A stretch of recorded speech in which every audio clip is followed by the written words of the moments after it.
Hi, I'm Jack. Um, this is, I guess, going to be my first attempt at a YouTube video.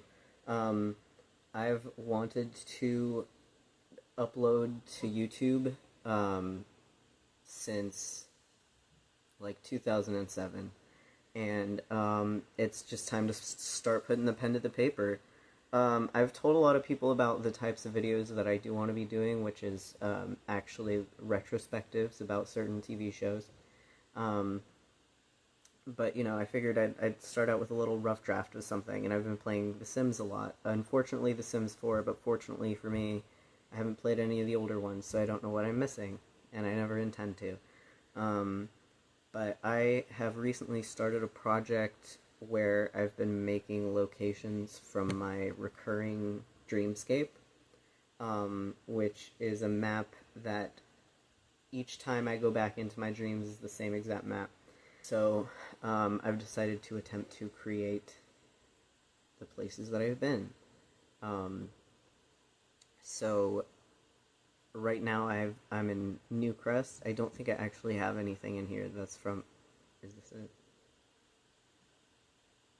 No. I think I put it in Windenburg. No, that's the other place.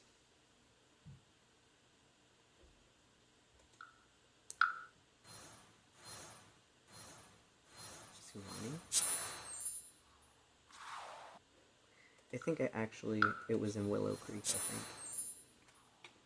It's right here. Right here. I haven't put a roof on it yet. I usually put the outside details last, because that's how I do build mode. I usually actually don't like build mode, but I've been having a fun time recognizing that it's not difficult at all to map out my dreamscape world in The Sims. It's actually pretty easy, and I think that's pretty awesome, because usually in dreams places are really disjointed, but ever since I've been on the antidepressants that I currently take, it's been the same dreamscape every time, and it's pretty awesome. I mean, sometimes it's not awesome because it feels real, right? So I feel the urgency of, like, I have to get back there. Alright. So, this is basically my suite. I live in a... I guess I don't have ceilings on there, I'm gonna have to fix that. But I live in this apartment complex that's built out of a giant ship. And the door is actually supposed to be here, but I couldn't get it to work with the stairs. So you come in, and then this is a hallway, that joins to the... This is what the lobby would be out here, but the actual map for just the apartment complex is too big for... maybe it's not too big for one of the lots. I just didn't feel like doing the whole thing. But this little hallway, and then you come in here to, like, this living room, and everything's all nice. I think this actually might be a little bit too dark for... this doesn't represent me. Well, it represents me. It doesn't represent the actual room from my dreams. I think that could be okay as a dark wall, because I rarely... Yeah, it could be like a half and half situation. I know that's probably not good interior design. I'm not an interior designer. This is just the way that it looks in my dreams. I'm just trying to get the details more and more correct. I don't have like a iPod home, iHome. I don't have a giant iHome in my dreams, but The Sims. There are a few things that I have modified for functionality. And then this is a little, like, dining room that's here. It's like, super short and cute and fancy. And then through the living room, I know there's no door here. I'm trying to make it as accurate to my dream as possible. So, like, this is my bedroom in the dream. And there's no, like, there's this door back here to it that leads to the sunroom. But this first room, it really is just conjoined to the living room like that. And I'm like... In my dreams, this suite only belongs to me.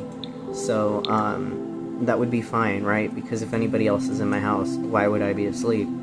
And if nobody else is in my house, then I have no reason to shut my bedroom door. And it's basically like a secondary little, like, living room in here. It actually is supposed to have a stairwell up here and, like, I couldn't figure out how to situate the doors, but I'll get there at some point. And then I have this nice luxurious bathroom, in my suite. And there's a lot of, like, raised and sunken floors in my dreams, just everywhere. There's just, like, little tiny, like, stairs, like, just everywhere. Then this is the little sunroom / kitchen. When there is a kitchen in this area, this is where it materializes. I don't always see it all the time. I'm usually in this half of the room, if I'm in this room. And I added the pet stuff in post. That stuff doesn't exist in my dreams, but I do have cats in my dreams. So, if I wanted cats on this lot, I have all the cat stuff in here. And then it leads out to this little patio. This one is a little bit of, like, liberties that I took. But there is a patio out here in my dreams. It just doesn't have this fire pit. This would have been the lobby. And then, past my patio here would be, like, the middle of the ship is, like, hollowed out, and it just leads down, like, gradually to the beach. On this side over here would be my parents' unit, which I haven't built yet, but I can do it very easily, because I've been there 1,000 times. It's not a place that exists in real life. It doesn't look anywhere like the place that they live in. It doesn't look like where I grew up. There were no stairs in my house when I was growing up. And none of it looks like anywhere I've ever lived, or that my parents have ever lived. But I go back to these settings every night. Not every single little setting every night, but they're all connected by the same map in the same world, which I cannot replicate with The Sims 4. First one that I have pretty much completed. I don't think that one actually needs any more work. This other part I'll show you in Windenburg. I'll show you that one last. I want to show you the one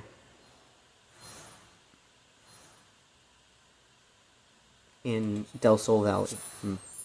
Because I scrolled over this lot and I was like, that already actually kind of looks like a setting in my place. And then I started editing it and I was like, it almost looks nothing like the place in my dreams. But now it does, though.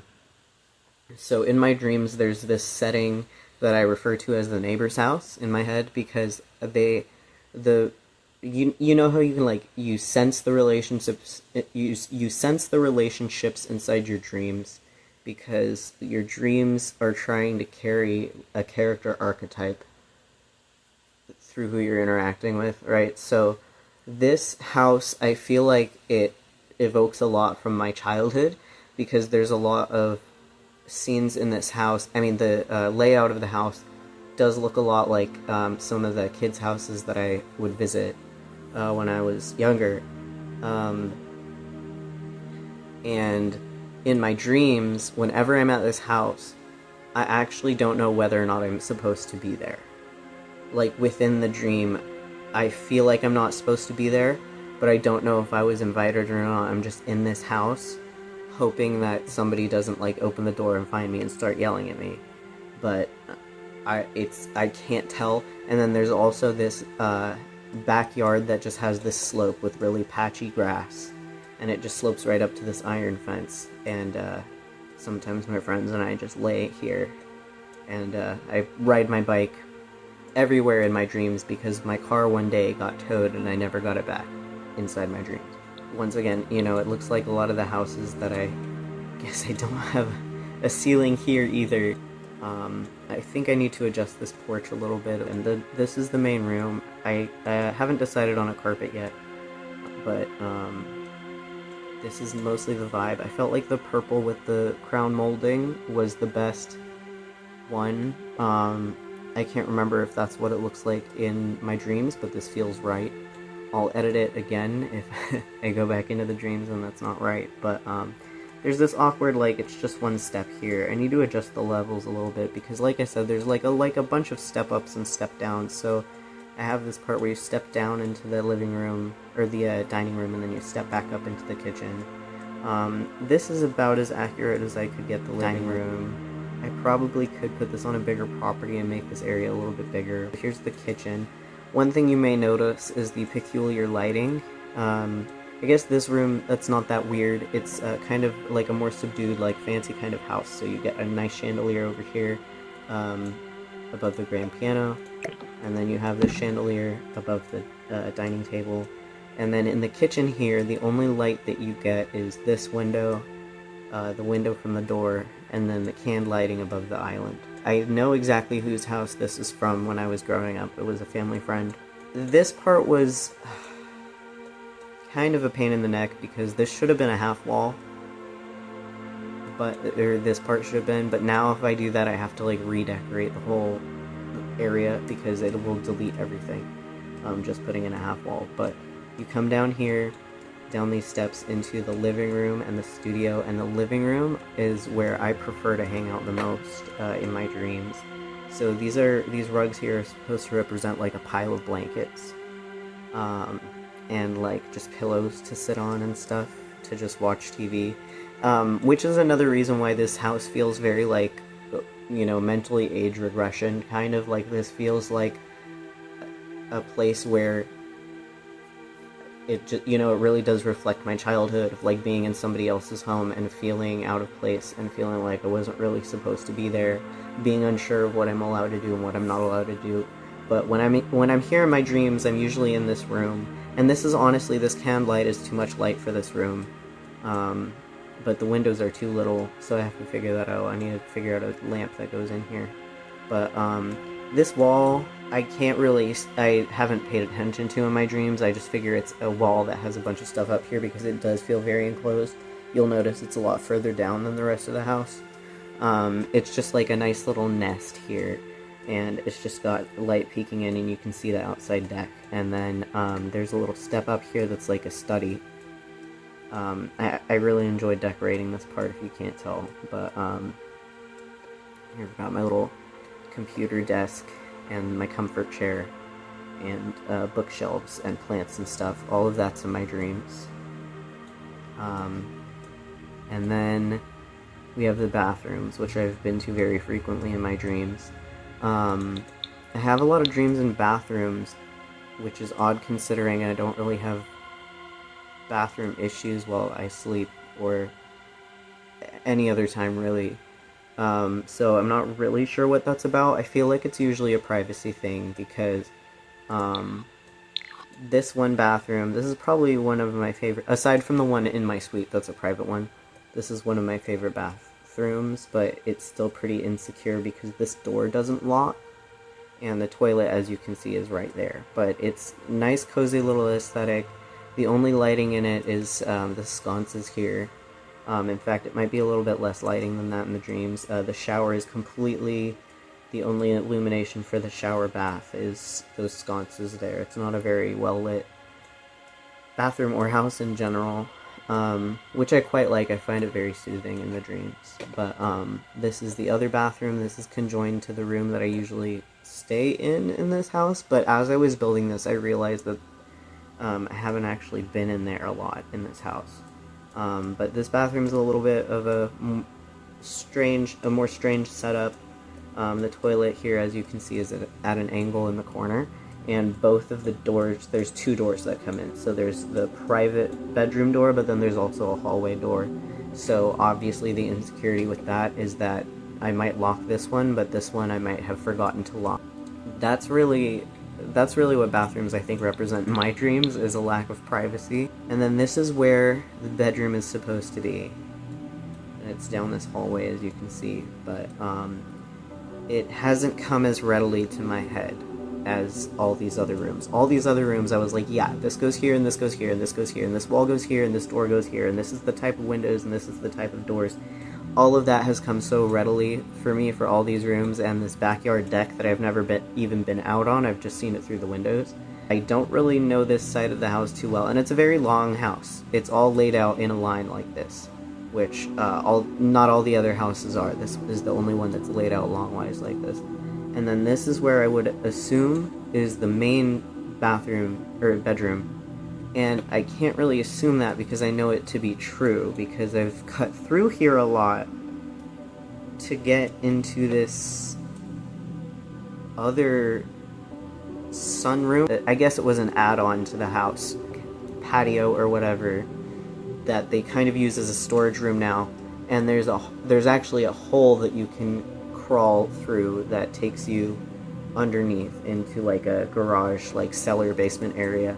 But obviously the closest thing I could do in The Sims 4 is a ladder down to a basement. And this area turns into a bit of a labyrinth, so that'll be kind of an undertaking to create, but I think it'll be really cool when I'm done. But I'm pretty familiar with that underground area.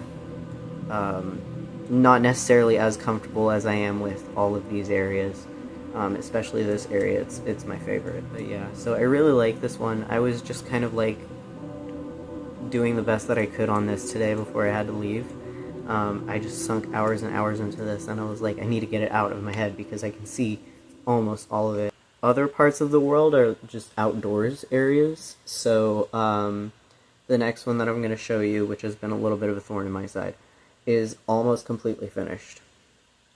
Except it's not walkable for The Sims, which is really irritating. But I need to make it look... It probably is going to end up looking the least accurate to my dreams, just in favor of functionality.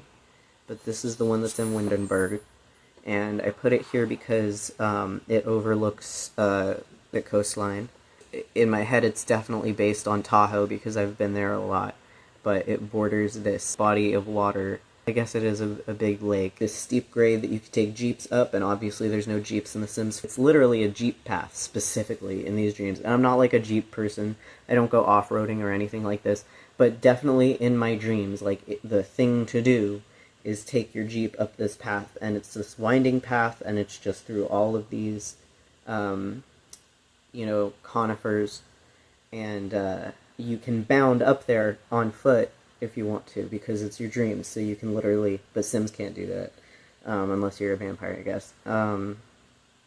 So I've made it kind of fun and interactive in a Sims way, but the thing that's just absolutely tearing me apart is that this part of the grade right here is this much too steep for my Sims to climb up. Like, there's literally... I'll show you, but, they have no problem getting up to here, which is fine. It did take me a little bit, but this was probably the easier part. I still need to probably smooth this back out, but I have this little tree stump for the rabbits, you know, and this little basin. You're not supposed to necessarily be able to make it here, but I put a fishing sign, you know, just in case and some little frog ponds. I really do like this little valley that I created. I think maybe I do want the flowers to look a little bit more homogeneous, but I'll figure it out. I was just cranking this out last night, you know, trying to justify staying up later and later. I do quite like this valley that I've made. And I tried to stick to, trees that are in the area in my dream, so, I mean, these ones aren't, but, like, birch trees and pine trees, fir trees, that kind of thing. And then I have like a little secret area up here that I kind of don't want to share until everything's finished, and then I can maybe like list it in the gallery. But this part of the path you can walk, and you can walk from here to here, and there's a little sitting area here and another easel right there, and I have a flock of wild birds. And then if you go down here, this part is too steep, and only by a fraction, but you can walk from here to here, and you can walk from here to here, and I have another little lookout area over here, and you can walk from here to here, and you can walk from here to here, and that took me long enough to do, honestly. This part was not walkable for the longest time. I had to get rid of a couple of trees on the side, which pissed me off, but I finally got this part walkable, and then this part became unwalkable, so that's been making me tear my hair out. But overall, if you look at it dead on, it looks pretty much like... it's still a little bit too scarce of tree life, but I want to focus on the walkability part of it before I decorate anymore. And then I have this other little pond over here. I don't think that Sims can get to it, but they have been surprising me. I clicked a Sim to go here, and they went all the way around this way to walk up here, so they probably can get to this body of water. But I think I did a pretty bang-up job for this little 64 by 64 lot. And anyway, that's all I've done. I feel like this will probably be a good video for me to familiarize myself with editing and kind of establishing an editing style. Yeah. Thanks for watching if you did.